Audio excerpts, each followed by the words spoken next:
Okay, good day. Introduce yourself. Good day, ma'am and sir. I am Elfrancel Bin Sabdot, 38 years old, married.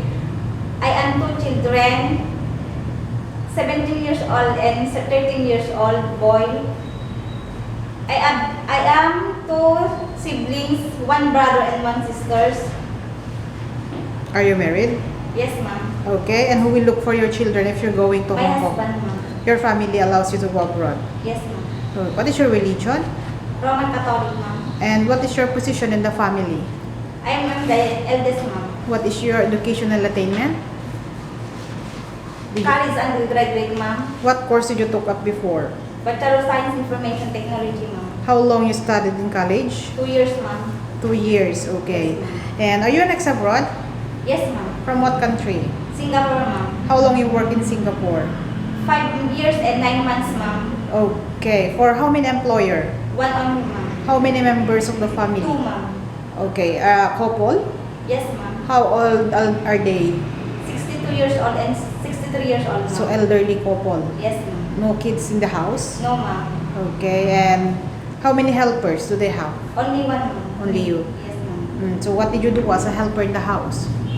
All, ma'am, all around, ma'am. Like cleaning the house, washing the clothes, washing the dishes, car wash, ma'am. Then cooking, ma'am. You cook Chinese food? Yes, ma'am. What Chinese food you can cook? Can you still remember what dishes you prepared before? Like steamed fish, ma'am. The soup, ma'am. Then You cannot remember the name, but you can Yes, cook. ma'am. Okay. You go to market before? yes, ma'am. How often you do marketing in a week? Only one in 1 week, ma'am. So once a week you Yes, go.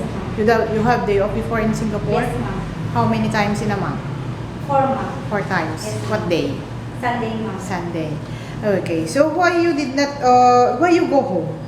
Because due to COVID, ma'am. Due to COVID. Yes, ma'am. Okay. So you were infected before or no? Oh, ma'am. So what But happened? my employer, ma'am, they positive COVID, so they They asked you to go asked home. me to go home, ma'am. Okay. And how was your relationship with you and your employer before? Like family. You're okay with them? Yes. Now you want to work in Hong Kong for what reason? For the financial of my 2 children, ma'am, so that they can earn, so that I can earn more money, ma'am, for the studies. Okay. Your future employer in Hong Kong will only offer you twice a month off and the 2 other will pay you. Is that okay for you? It's okay, ma'am. Are you willing to share job with other helper? Yes, ma'am. Can you take care of a newly born baby? Yes, ma'am.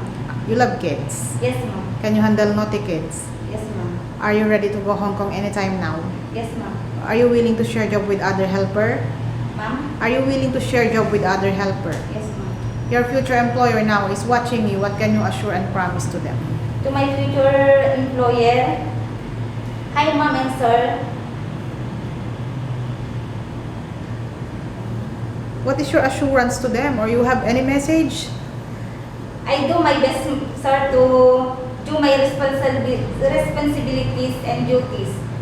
I love cooking and I can easily learn. That's all, ma'am.